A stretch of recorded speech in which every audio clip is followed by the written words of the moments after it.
16h-18h, Et si on partait? Philippe Googler. Nous sommes en Bolivie jusqu'à 18h. Alors Jean-Bernard, on s'est fait un petit peu peur quand même avec la Bolivie, là pendant 1 heure.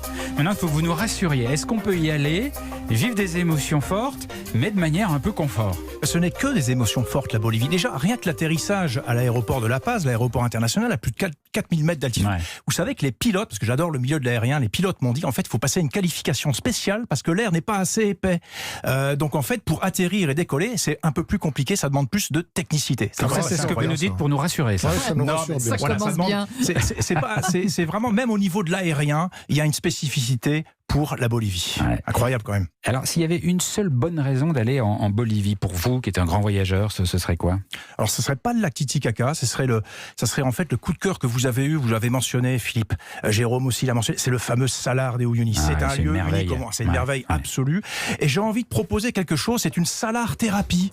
On connaît la sylvothérapie, les bains de forêt, c'est la grande mode dans les forêts. J'ai envie de proposer une salar thérapie parce qu'on ressent des émotions, il y a un ressenti très particulier dans cet univers de bout du monde, très cristallin, très minéral. Et qu'est-ce qu'on fait? On se plonge dans le sel?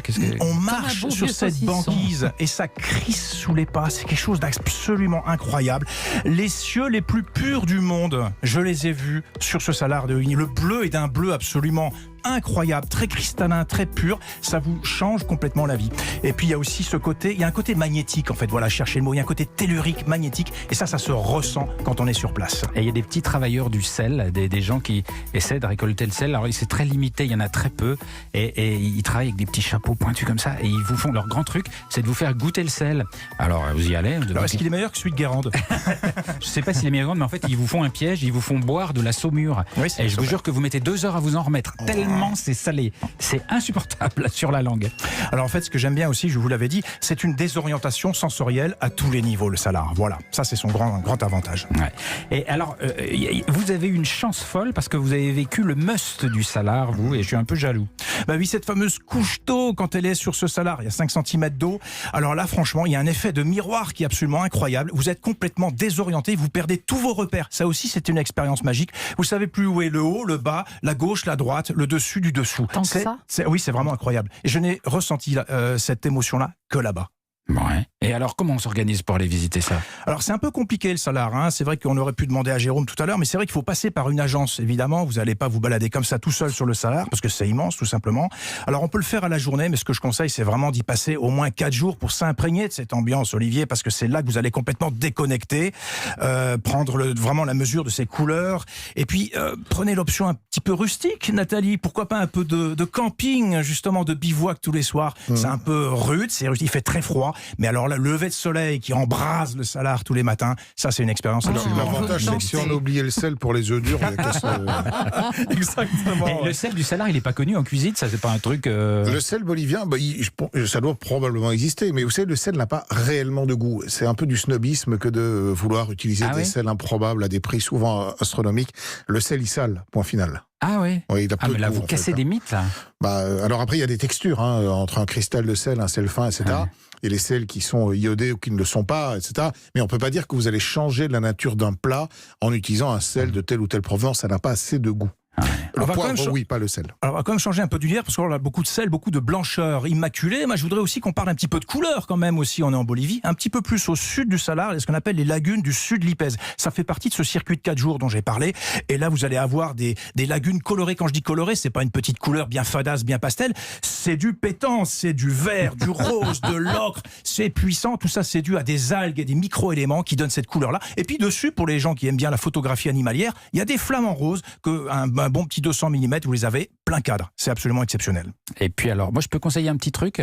Allez-y. Le cimetière de train, vous l'avez vu? Oui, je l'ai vu. On se croirait sur un plateau de tournage. J'ai Ouais. pensé à vous quand je l'ai visité parce que c'est une atmosphère de ces carcasses de rouille un petit peu taguées, il y a des dessins dessus, en plein milieu de cette atmosphère blanche. C'est à la fois un côté industriel sur un côté complètement minéral. Et c'est des Absolument trains dingue. qui ont été abandonnés là, Oui. qui ne servaient plus, sur une ligne elle-même abandonnée. Et voilà, ils y sont depuis des dizaines et des dizaines d'années. Et il y en a des dizaines, des vieilles locaux, des locaux vapeur complètement rouillés, majestueuses au milieu du désert. Ça vaut vraiment le coup d'œil. Et c'est devenu une attraction touristique. Alors c'est un pays dans lequel on peut évidemment, la Bolivie, avoir beaucoup d'activités sportives, pour ceux qui veulent un peu d'adrénaline en plus. Ah, il y a quelque chose qui s'appelle la route de la faire mort. le parapente peut-être à 4000 mètres. Non, j'ai mieux que ça. Olivier, j'ai mieux que ça. J'ai la route de la mort en VTT. Ah oui.